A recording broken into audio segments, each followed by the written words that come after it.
Hi everyone, Melissa Johnson speaking. I am the Principal Psychologist and the Director at Thriving Minds Psychology Clinic located here on the Sunshine Coast. Before I get started today with vlog number 3, I just wanted to take a moment to recognize that there's been some horrible tragedies happening in America over the weekend and in fact across the world. So just wanted to acknowledge that is happening, and there are some Australians who might have friends and loved ones caught up in that. So I just wanted to let you know that my thoughts are with you and also that I am here to help should you require that. So on a bit of a lighter note, welcome to vlog 3 of my 90-day vlog challenge. So today I thought I'd come to you and talk to you about what does a psychologist actually do?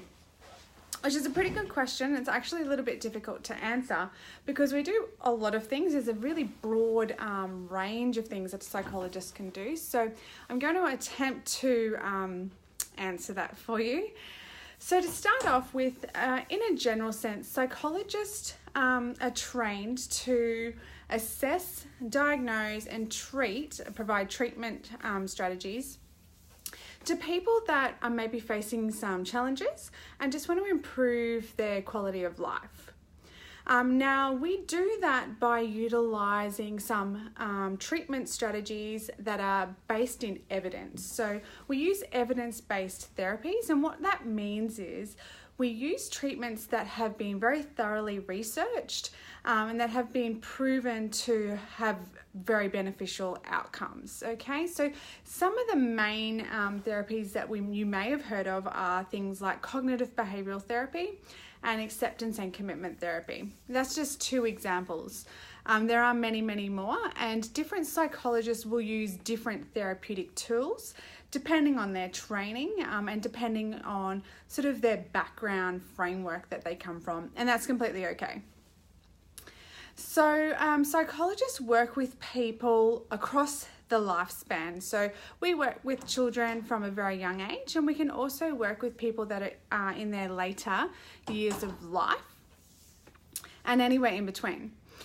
We also work across a broad range of settings. So what you might find is psychologists work in a clinical setting or a private setting, such as myself, but they also work in public settings, in non-government organisations, in hospitals, in communities, and they also work in like big corporations and governments, and do things like working on marketing campaigns. So they might be helping develop a marketing campaign on how to encourage people to stop smoking.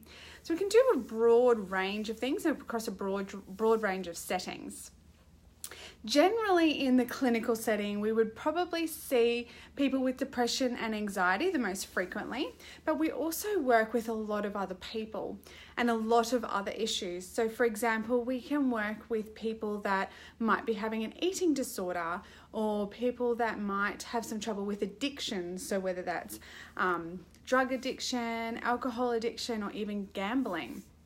We can work with people who might be having some difficulty in their relationships or might be suffering from things like chronic pain or chronic illness. We also work with mums.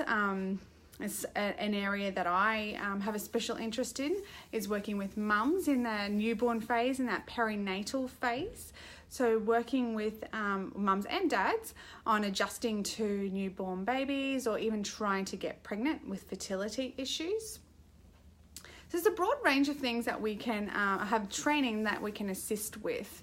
And yes, of course, we have training and can be very helpful for people that are suffering from very acute or chronic illnesses and that, might be really struggling in that point in time of their life. But we also are very good and experienced at helping people that might be quite well adjusted and actually functioning quite well, but they just want help with things like clarifying their goals, clarifying their values, and just trying to find some good direction and being able to experience good vitality in life. So there you go. I hope that helps. So psychologists have lots of training and can really help everybody across all areas of their life in multiple different settings. So if you think that you could benefit from seeing a psychologist, you can always have a discussion with your GP about that, or you can also ring your local psychologist and have a chat with them and see how they could help you. Thank you so much for watching, and don't forget there's never been a better day than today to have your thriving mind and your thriving life. Bye for now.